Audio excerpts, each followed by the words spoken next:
As of November 15th, 9th Street has officially opened back up through campus. There have been many mixed feelings about whether or not the street should be closed, but it is obvious that after the opening, it is one way to make the campus safer. Adam Schwinn explains his thoughts on the street being reopened. If a hazard to the students walking from class to class, and I think it'll make the community, the Hastings College campus community, look better without the 9th Street in here. I know people over on the other side of 9th Street are opposed to it, but it's not going to be difficult to get from that side to that side by taking 12th Street or a different street. So I think it's a good idea. It's safe for our community. After 9th Street being opened back up, freshman Olivia Balaj explains why she thinks 9th Street should be closed.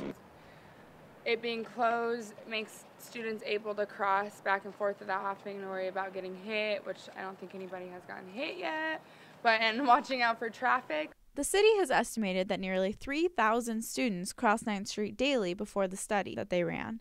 Dr. Dudley has broken down the numbers for me to get a more realistic estimate before the city gives their numbers to the public. There are about 500 students in the residence halls that cross the street at least 3 to 4 times a day each for a meal. Students from the apartments walking to campus who have classes on both the south side of campus average about 25% who cross the street daily as well. Then 60% of students that take a class at the Grace Center cross the street daily. There are also 60% of students who take a class in Flehardy and at the Morrison Reeves Center.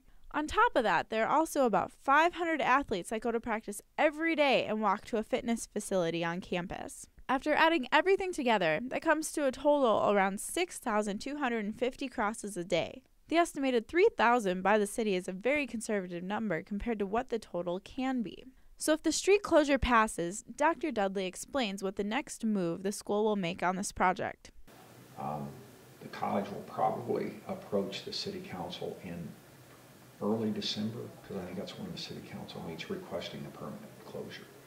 Now, if that is granted to the college, we may not close it at that point, because that'll be winter coming up, and with snow removal issues and so forth, we may very well choose to leave it open and then maybe close it in the spring or something when there's more conducive weather and when we can have some alternatives in terms of parking. I just really feel that for the future of Hastings College, for our students, and for the future of this community needs to grow. The school will know more after the city council meeting in early December, if 9th Street will be granted to close or not. Meanwhile, students can enjoy having the heart of campus open again for the time being to drive through. Danny McDonald, HC Media.